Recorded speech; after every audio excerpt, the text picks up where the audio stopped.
Olá, queridos! Sejam muito bem-vindos a mais um vídeo desse canal que tem como objetivo deixar você mais tranquila entendendo aquilo que sente.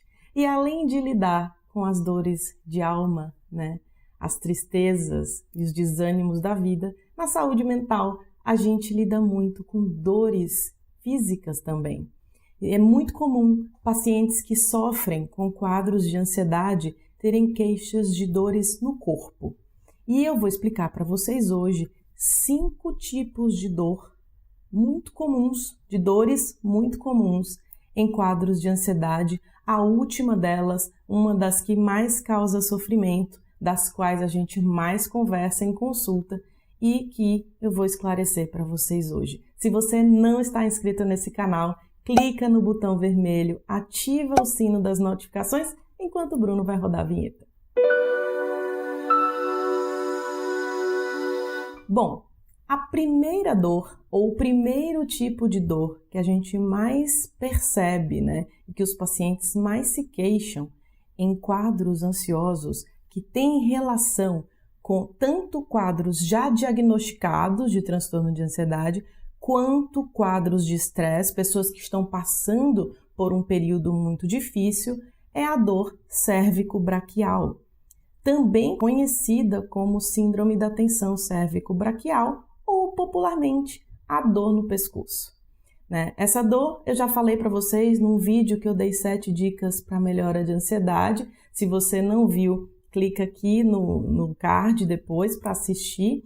É uma dor aqui no pescoço muito incômoda que pode irradiar para a região dos ombros e até para os braços, com um formigamento, que incomoda muito quem sente, porque a pessoa começa a formigar e começa a ficar incomodada achando que outra coisa está acontecendo.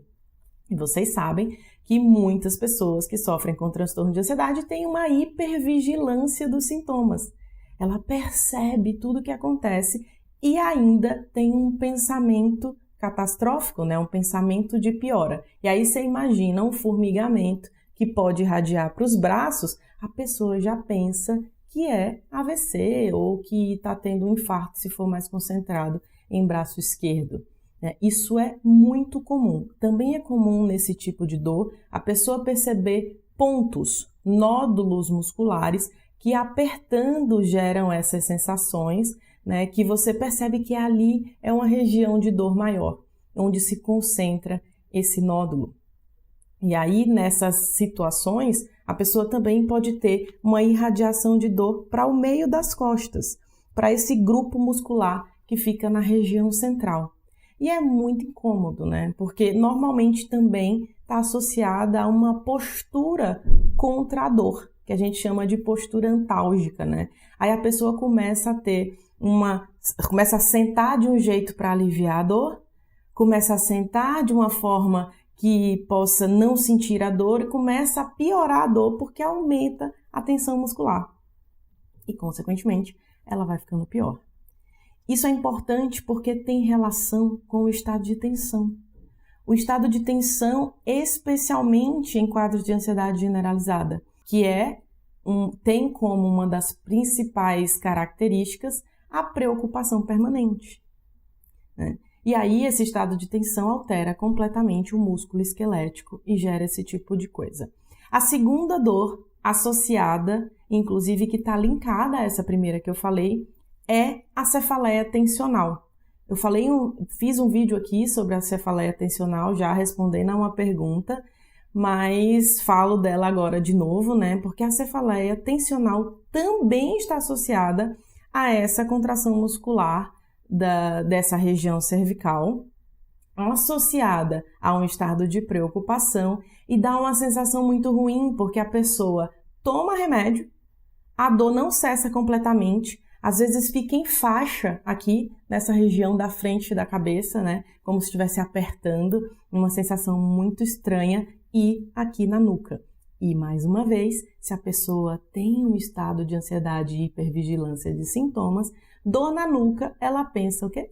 Que ela está com aumento da pressão arterial. Aí, como ela pensa que está com aumento da pressão arterial, ela fica mais preocupada com a pressão, aí ela vai medir a pressão. Aí é óbvio, a pressão está alta, né? Vai estar alta porque o estado de preocupação, ansiedade, aumenta a pressão. E algumas pessoas que têm medo de medir, aliás, é um dos vídeos que mais as pessoas comentam aqui no canal, é aquele vídeo, você tem medo de medir a pressão arterial, se não viu, também vê depois desse, né? As pessoas que têm medo aumentam a pressão aí, aumentam a tensão e, consequentemente, aumentam a dor. E aí ela vai aumentar tanto a dor de cabeça, quanto a dor no pescoço, a dor nos ombros. E aí tem um dia de péssima qualidade, né? Duas dores muito associadas a quadro de ansiedade. Terceiro tipo de dor muito associada é dor de estômago. A dor de estômago tem uma relação com estresse e ansiedade, porque o estômago pode doer quando aumenta a produção de ácido clorídrico. Ácido clorídrico é extremamente importante para a nossa digestão, para a digestão de proteínas principalmente, né, para que as proteínas sejam quebradas ali, preparadas para absorção. Mas em estados de estresse essa produção aumenta e isso, consequentemente, aumenta o processo inflamatório de parede do estômago e, consequentemente, causa dor. E aí você imagina para onde tudo isso leva, né? Porque se a pessoa está ansiosa, super estressada, ela aumenta a produção de ácido clorídrico. Aí isso já tem muito tempo, consequentemente ela altera a digestão, aí ela altera a microbiota intestinal também, ela vai começar a alterar a absorção e, secundariamente, produção de neurotransmissores no trato gastrointestinal e os precursores da produção deles no cérebro. Quando eu falo para vocês que saúde mental é corpo inteiro e não do pescoço para cima, é por tudo isso. Porque tem uma relação com o corpo todo, né? Com todas as manifestações que a gente tem. Então, bem comum, dor de estômago também. A quarta dor tem muita relação com os pacientes de TAG, né? De transtorno de ansiedade generalizada que eu citei, que predominantemente tem um nível de preocupação acima do considerado razoável, né, para um determinado tipo de problema, né? São pessoas extremamente tensas, preocupadas, estão ali sempre pensando que algo pode dar errado, se preparando para um resultado que pode dar errado, né? Então, esse estado de tensão dessas pessoas pode gerar não somente a dor que eu falei no início, a número 1, como dor no corpo inteiro. Dor realmente no corpo inteiro. Porque o estado de tensão é do músculo esquelético. Quando você está falando de tensão, você está falando de contração, mesmo que ela seja sutil nos músculos. E quando você está falando disso, você está falando de alteração de drenagem de sangue. Você está falando de alteração de oxigenação, de produção de radicais livres e, consequentemente, de aumento de dor.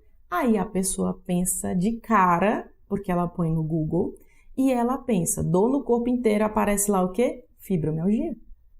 Claro que é fibromialgia, eu tenho dor no meu corpo inteiro. E não necessariamente é fibromialgia, tá? Pode ser? Pode. A pessoa pode ter transtorno de ansiedade e fibromialgia? Pode. Pode ter só ansiedade e dor no corpo sem ser fibromialgia? Pode. E também ela pode ter um quadro de ansiedade posterior ao diagnóstico de fibromialgia, secundário à história de dor, porque quanto mais dor uma pessoa tem, mais ela produz dopamina e noradrenalina focada naquela dor.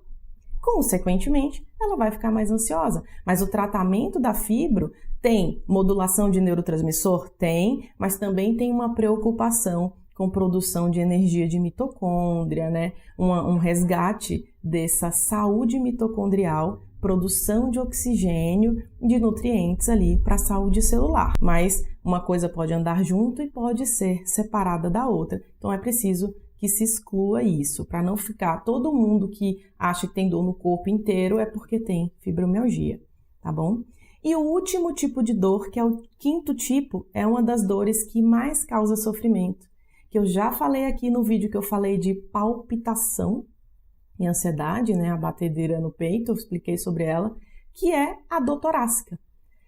E por que é das que causa mais sofrimento? Porque uma pessoa que tem dor torácica, a primeira coisa que ela pensa é que ela está infartando, que ela é com angina, né? E, obviamente, tem que se excluir causa cardíaca em dor no peito. Sempre. Mas o que acontece em quadros ansiosos? As pessoas fazem muitos e muitos exames, mesmo que a possibilidade de doença cardíaca já tenha cessado, né? Já fez tudo que tinha que fazer, não é seu coração, não é isso, e a pessoa tende a fazer uma série de exames, né? Inclusive, esse é um dos motivos pelos quais os quadros ansiosos têm um alto gasto, né? Quando a gente vai pensar nas contas de saúde, nos estudos sobre isso, alto gasto no sistema de saúde por conta da quantidade de exames que fazem para confirmar diagnóstico, por dúvida, pela angústia, né, que o próprio paciente sente, pela preocupação de estar com uma coisa mais grave. Mas essa dor no peito, depois que se exclui causa cardíaca, precisa ser tratada a ansiedade, porque gera tensão, contração muscular, alteração inclusive de postura, e essas contrações, né, com essa subida de noradrenalina dos quadros ansiosos, faz com que isso aconteça. E aí, quando você trata, quando você pratica exercício físico, quando você medita, quando você melhora a sua alimentação, tudo isso tem a ver com melhora de ansiedade, né? Quem lê o livro Ansiedade Controlada sabe disso, né? Tá aqui abaixo desse vídeo. Você vai ver que isso melhora. Você percebe que muitas vezes você está com uma angústia, um aperto no peito, e você resolve o problema que está te angustiando e aquela dor passa. Dor de infarto, de angina, não se comporta da mesma forma da dor dos quadros ansiosos, certo? Então, a primeira coisa, se tem dor no peito, é excluir causa cardíaca. Excluiu, o médico lhe deu certeza que não é isquemia, aí você vai tratar o seu quadro, né? Que, claro, existem outras coisas que podem dar também essa dor no peito, que é o próprio refluxo, que imita uma dor como se fosse um infarto, né? Para algumas pessoas é bem intenso. E aí você pensa, né? Pô, mas você falou que os quadros ansiosos podem ter dor de estômago.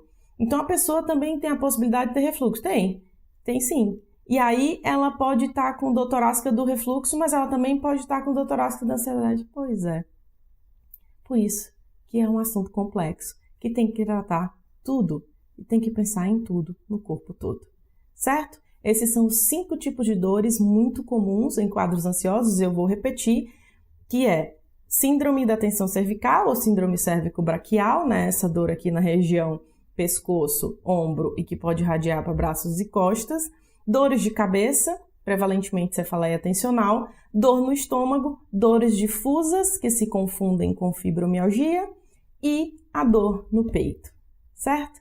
Se você não está inscrito nesse canal ainda, clica aí no botão vermelho, ativa o sino das notificações, dá uma olhada nos outros vídeos que eu citei aqui, que eu já fiz, que podem ser dúvidas suas, e eu te aguardo no nosso próximo vídeo. Até lá!